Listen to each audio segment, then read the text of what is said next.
What's up, everybody? Matt Nuzzo hanging out here at Rio with the new KT Drifter 4. So this bad boy has been long awaited and it is awesome. Way more performance to this Drifter 4 than the previous range drifters, and we've really been loving it. They've got new construction, they've got a size ranges running from 14 liter, I said it right, 14 liter up to 170 liter. It's insane. We've been really loving the big sizes in the school. I've been riding the 40 liter, winging it, and also foil driving a ton on it. And for, the design specs kind of that they came to for this have been leading to very performance oriented to the kind of to where my level is, the top of my level, down to the straight beginner. Everyone's appreciating the feel for it. So let's go over some of those design specs and then kind of tell you how it's working. So one thing I thought that was really unique about this board here is it's got a kind of a fair amount of nose rocker up here and a big kind of bulbous nose. It has a very round rail, like a big thick round rail. Chine here, it goes into a double concave. I thought that this kind of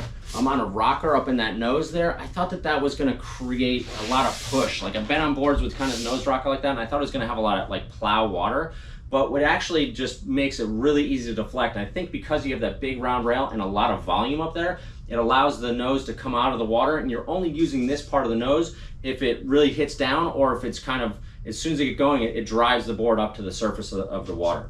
Then here, and that's what, like for foil drive, which is really kind of critical, like going through chop and you're constantly just touching down or just close to the surface. So you're constantly skipping off the water. So you're either hitting the nose, hitting the rail, or hitting this part. And that's why I was like, wow, this thing is really, really impressive. You're skipping off the water a lot more than you are winging, because winging, you're normally a lot higher up on the mast when you're going. So I found that I've had a lot of experience with that, and I was like, wow, this thing actually works really well. Off the back there, you've got that big flat section. So they added that nice flat section on the tail with the kind of more vertical chine out the back that goes in more sloping chine, and that makes for that smooth water release. So even on the bigger sizes in those 150s, 170s, even the 130 we're teaching on, have a really clean water release and very easy to take off. It's not going to take off like you will get with the Super K or with one of their downwind boards, but for all around wing board, it's definitely gonna work really well in that space. New for this year, they have a new carbon construction, so it's a molded carbon construction.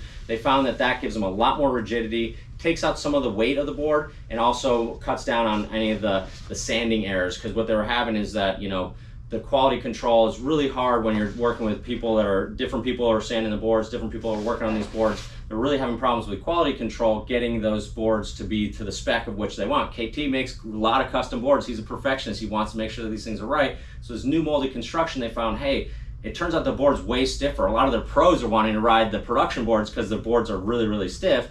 But it also cuts down the weight and just makes them a more durable all-around product. Also has a really nice deck pad. This is a little bit thicker deck pad, which is fine because it's stiff.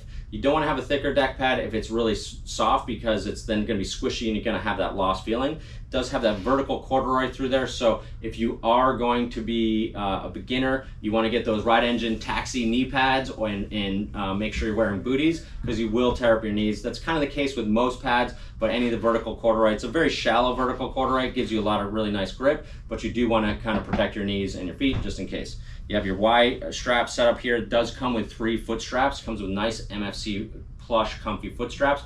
Those are in the packaging when you take them out, and they're wrapped in brown paper, so it looks like part of the packaging.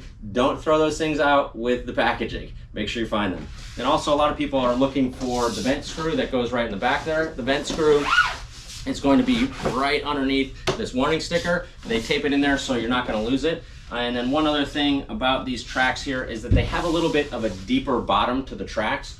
So you do want to make sure you you get a little longer screws if you're using a foil like the F1 or the lift foil, that the screw has to go through the mast, because you will not hit the bottom. So you probably want 30 mil screws for standard. So for the foil drive, what I set it up was with the antenna screws, with their 85 mils. When I'm using my Armstrong foil on this, I've been using the 40 liter winging a bunch, which has been really enjoyable. It's been a great board for winging and for a smaller volume board. For winging, I've got no problem using the standard 25 mil screws that just with the mast with the slot. You just have to kind of turn it right to the last turn on the screw, slide the thing in, and it'll pop right on there. So if you have more questions, want to find out more about these drifters, want to come and try one out, give us a call at shop 252-987-6000. Reach out online, realwatersports.com, and we'll see you guys on the water for the next session.